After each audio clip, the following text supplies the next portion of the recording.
자랑과 비방 사이의 허탄. 도파민이라는 말이 있습니다. 사람들이 쾌감을 느낄 때 나오는 호르몬이 있는데요. 바로 도파민입니다. 그런데 이런 도파민의 역할은 어딘가에 집중하고 몰입할 수 있는 이유와 조건이 되기 때문에 가끔은 필요합니다. 우리가 공부를 하려고 집중할 때 도파민이 나온다고 합니다. 그래서 공부의 재미를 가지고 공부를 시작하기도 합니다. 그런데 이런 긍정적인 효과만 있다면 얼마나 좋을까요? 긍정적이지 못한 일에도 도파민이 나옵니다. 그리고 이런 도파민이 나오는 일들만 골라서 모아서 하는 행위를 파밍, 이러한 개념과 합쳐서 도파민이라고 합니다. 재미를 찾아 더 큰 재미를 찾아 헤매는 현대인의 특징을 반영하는 말입니다. 공부를 하려고 책상에 앉았는데 나도 모르게 쇼츠를 보게 되고 몇 개 안 본 것 같은데 그리고 길지 않은 것 같은데 몇십 분이 훌쩍 지나는 경험을 우리는 합니다. 그 당시는 좋았으나 끝나고 난 다음에는 결과가 허탄하다면 안 좋은 일을 한 겁니다. 신앙생활에서도 비슷한 일들이 있습니다. 하다 보면 신나고 감사하고 너무 좋은 일들이 있습니다. 도파민이 팍팍 분비되는 것 같습니다. 그런데 성경에서는 늘 하나님의 영광을 위해서 하라고 합니다. 하나님의 영광을 위해서 한다는 것은 무슨 뜻일까요? 바로 하나님이 그 일의 시작임을 스스로에게 자꾸만 인지시키는 것입니다. 교회에서 봉사하거나 사람들과 만나거나 심지어 설교를 하는 순간에도 나를 위한 일들이 아닌 하나님의 일을 되게 하기 위해서 나는 혹시 도파민을 하고 있지는 않은지 경계하는 것입니다. 호르몬을 연구하는 사람들은 도파민의 독주를 막는 물질이 있는데 바로 세로토닌이라고 합니다. 일종의 폭주를 막는 브레이크 역할을 합니다. 성경은 우리가 나도 모르는 사이에 하나님이 정해놓으신 선을 넘으려고 할 때 어떻게 해야 하는지에 대해서 알려주고 있습니다. 성경적인 세로토닌은 무엇일까요? 야고보서의 말씀을 묵상하면서 자랑과 비방 사이의 허탄이라는 제목으로 야고보서 4장의 말씀을 묵상하면서 살펴보기로 합니다. 첫째, 율법의 준행자와 재판관 사이의 허탄입니다. 야고보서 4장 11절에서 12절의 말씀을 보면 형제들아 서로 비방하지 말라.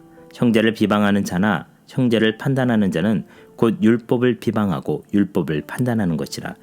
내가 만일 율법을 판단하면 율법의 준행자가 아니요 재판관이로다. 입법자와 재판관은 오직 한 분이시니 능히 구원하기도 하시며 멸하기도 하시느니라. 너는 누구이기에 이웃을 판단하느냐? 율법 앞에서의 우리의 태도에 대해서 말하는데 율법 앞에서 우리는 준행자입니다. 율법이라는 것은 지켜서 행한다는 뜻입니다. 우리가 삶을 살아가면서 기준을 가진다는 것은 인생의 길을 내는 것과 같습니다. 길을 내는 일들은 인생의 위기가 없을 때는 아무 상관이 없지만 인생의 위기가 다가오는 순간에는 길을 찾는데 상당한 역할을 하기도 합니다. 준비하지 않은 사람에게는 회복할 수 없는 치명적인 약점이 되기도 합니다.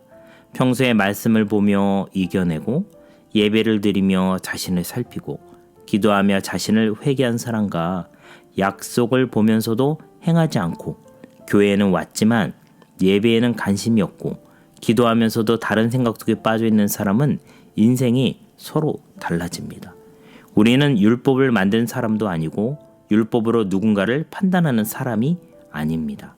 입법관이나 재판관이 아닙니다.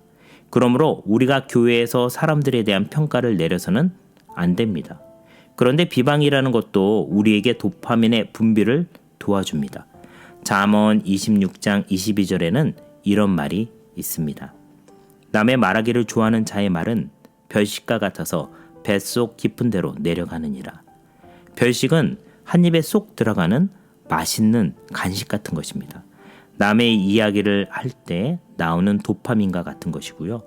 이것이 좋아서 자꾸 남의 말을 하기 시작하면 도파민이 됩니다. 그리고 율법을 준행하지 않고 재판관 그리고 입법관의 역할을 하다 보면 우리의 인생은 막 구겨지죠. 이렇게 된 인생을 허탄이라는 단어로 설명할 수 있습니다. 비방이나 헌담하는 사람도 문제지만 듣는 사람도 문제가 됩니다.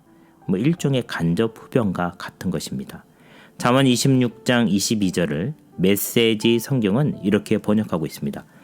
헌담을 귀담아 듣는 것은 싸구려 사탕을 먹는 일과 같다. 그런 쓰레기를 뱃속에 넣고 싶으냐? 쓰레기를 넣지 말길 바랍니다. 헌담을 멈추는 세로토닌은 무엇입니까? 내가 판단하는 기준이 말씀인지 생각해보고 혹시 그것이 말씀이라고 해도 나는 지키는 사람이지 재판관이 아니라는 사실을 스스로에게 말하고 벗어나야 합니다. 말씀을 만드신 분도 하나님이시고 말씀으로 재판하시는 분도 하나님이십니다. 즉 나의 마음에 허탄한 도파민이 일어나려고 할 때 하나님께 영광 돌리는 일로 브레이크를 확 잡아야 합니다. 둘째, 인생의 오늘과 내일 사이에 허탄입니다. 야고보서의 저자인 야고보는 예수님의 형제 중에 한 명입니다. 나중에 예루살렘 교회의 지도자가 되었습니다. 우리의 내일에 대해서 설명하는데 상당히 교훈적인 이야기를 합니다. 우리가 어떤 도시에 가서 거기서 1년을 머물며 장사하여 이익을 보리라 하는 자들아, 내일 일을 너희가 알지 못하는도다. 너희 생명이 무엇이냐? 너희는 잠깐 보이다가 없어지는 안개니라. 인생의 오늘과 내일 사이의 허탄은 우리의 인생이 영원할 거라는 착각입니다. 우리가 나름대로 인생의 어려움을 만난 것은 언제입니까? 청년들은 대입 또는 취준생들에게는 입사입니다. 또는 결혼입니다. 청년들이 만날 수 있는 나름대로의 인생의 위기를 대입, 취직, 결혼이다. 그리고 어른들은 우리에게 끊임없이 이런 이야기를 합니다. 인생이 생각해보면 길고 생각해보면 짧고 기회 앞에서 우리는 좌절하기도 하고 나름대로 만족하기도 합니다.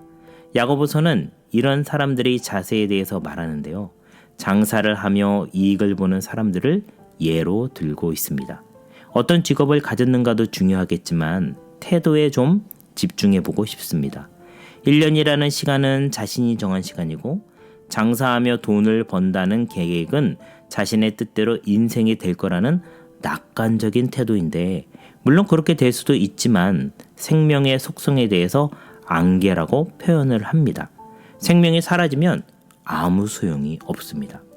자, 그렇다면 아픈 사람도 오래 살고 건강하지만 갑자기 죽을 수도 있는 생명의 역설이 있는데요. 이 생명을 주관하시는 분은 누구란 말입니까? 돈이라는 도파민을 향한 우리 인간들에게 브레이크를 잡아줄 수 있는 건 바로 삶이 금방이라도 사라질 수 있다는 인생의 부질없음을 느끼는 순간 아닐까요? 그래서 잠언 12장 1절은 이렇게 기록되어 있습니다. 너는 청년의 때에 너의 창조주를 기억하라. 곧 공고한 날이 이르기 전에 아무 낙이 없다고 할 해들이 가깝기 전에 청년의 때는 우리가 인생의 계획을 하는 때입니다. 내가 1년 정도는 어느 곳에 가든지 돈을 벌 수 있겠지라고 생각을 합니다. 그런데 공고한 날이 옵니다. 오늘과 내일 사이에 그런 일이 일어날 수도 있고요. 그러기 전에 우리는 하나님을 기억해야 합니다. 이것이 브레이크입니다. 브레이크를 가진 사람은 오늘을 살아갑니다. 그리고 내일을 계획하면서도 이런 생각을 해야 합니다. 마태복음 6장 34절입니다. 그러므로 내일 일을 위하여 염려하지 말라. 내일 일은 내일이 염려할 것이요 한날의 괴로움은 그날의 족하니라. 내일 일은 내일이 염려한다고 표현합니다. 마치 내일이 인격체인 것처럼 걱정한다라고 얘기합니다. 메시지 성경은 이렇게 번역해 놓았습니다. 하나님께서 바로 지금 하고 계신 일에 온전히 집중하여라. 내일이 있을지 없을지도 모르는 일로 동요하지 말라. 어떤 어려움이 일이 닥쳐도 막상 그때가 되면 하나님께서 감당할 힘을 주실 것이다. 의미가 전혀 다르지요. 내일 내가 무엇을 해서 어떤 결과를 불러올 거라는 근거 없는 확신이나 근자감을 가지지 말고 하나님이 하시는 일이 무엇인지 오늘 집중하라는 뜻입니다. 결국 오늘과 내일 사이에 일하시는 하나님을 발견하는 사람은 확신을 가지게 됩니다. 셋째, 사람의 가로호와 하나님의 선행 사이의 선택입니다. 야고보는 우리에게 무엇을 전하려고 합니까? 야고보서 4장 16절에서 17절에서 돌직구를 날립니다. 이제도 너희가 허탄한 자랑을 하니 그러한 자랑은 다 악한 것이라. 그러므로 사람이 선을 행할 줄 알고도 행하지 아니하면 죄니라. 일단 자랑을 하지 말라고 합니다. 어떤 자랑인가요? 허탄한 자랑입니다. 허탄하다는 뜻은 무엇인가요? 율법 앞에서의 허탄은 내가 준행자, 즉 지키는 자가 아니라 재판관이나 입법관이 된 것처럼 다른 사람, 즉 이웃을 판단하는 허탄입니다. 그러므로 우리는 하나님의 법, 율법 앞에서 판단이 아니라 준행을 해야 합니다. 가끔 남을 헌담하는 것이 별식 같지만 사실은 싸구려 사탕이고 그런 쓰레기를 뱃속에 넣는 일을 나 스스로가 하는 허탄한 짓을 그만두고 말씀대로 살아가야 합니다. 그리고 또 다른 허탄은 오늘과 내일 사이의 허탄인데요. 내일이라는 시간이 우리에게 보장되어 있고 그 시간에는 내가 원하는 돈을 벌 수 있다는 생각입니다. 그런데 오늘 하나님이 하시는 일에 집중하지 못하는 사람에게는 내일은 없습니다. 왜냐하면 우리의 인생은 마치 안개와 같기 때문입니다. 그럼 내일을 준비하지 말란 말인가요? 내일이면 감당할 힘을 하나님이 주십니다. 우리가 알아야 할 현타는 사람들이 정해놓은 기준에 따른 현타가 아니라 우리의 인생에 하나님이 안 계시다면 우리의 인생은 헛되다는 사실입니다. 이 사실은 나이가 들기 전인 청년의 때에 깨닫는 것이 오늘과 내일 사이에서 허탄이 아닌 하나님에 대한 신뢰를 느끼는 비결입니다. 그래서 야고보 사도는 결론적으로 우리에게 무엇을 말합니까? 선을 행하라고 합니다. 그렇다면 구체적으로 우리가 행해야 하는 선은 무엇인가요? 야고보 사도는 바로 11절에서 비방 말고 선행, 14절에서 안개 같은 인생을 주관하시는 하나님에 대한 인식을 하라고 합니다. 그리고 이런 선을 행하지 않으면 죄라고 합니다. 우리는 2023년과 2024년의 사이에 서 있습니다. 보통 1년은 52주이고 쉬운 2번의 주일이 있는데요. 올해는 특이하게도 1월 1일은 주일이고 12월 31일은 주일입니다. 결국 쉬운 3번의 주일을 맞이하게 되었습니다. 힐링이라는 말을 교회를 다니지 않는 사람들도 사용하는데요.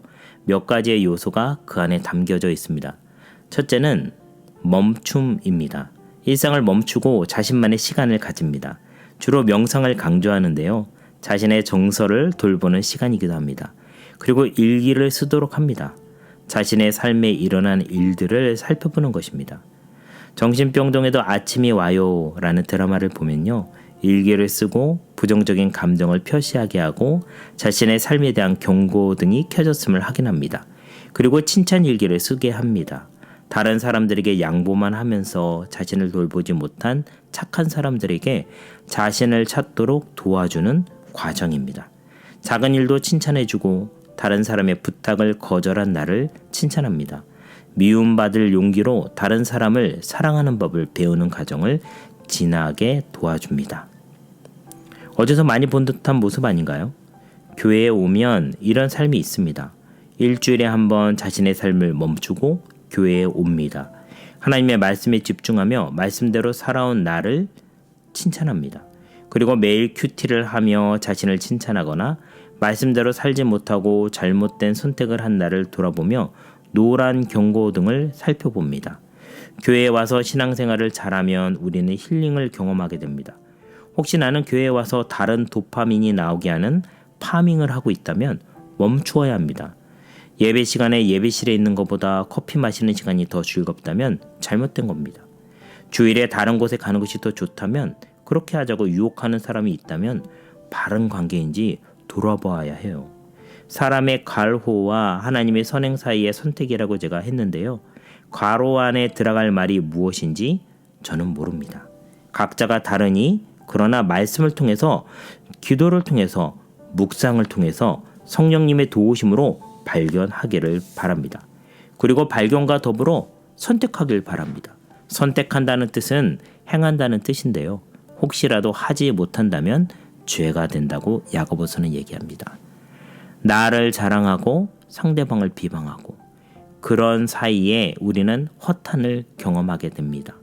그런데 하나님을 신뢰하고 하나님의 말씀을 준행하면 우리는 선을 행하게 됩니다. 대입, 취업, 결혼 이 모든 것에 대해서 세상에 정해놓은 기준으로 따라가면서 무엇을 해야 하는지 하지 말아야 하는지를 생각하기 전에 하나님은 우리에게 대입, 취업, 결혼에 대해서 성경적으로 무엇이라고 말씀하시는지를 발견해 봅시다. 그리고 비방 말고 준행, 자랑 말고 신뢰, 범죄 말고 선행을 경험하는 2024년을 만들어 봅시다. 아멘.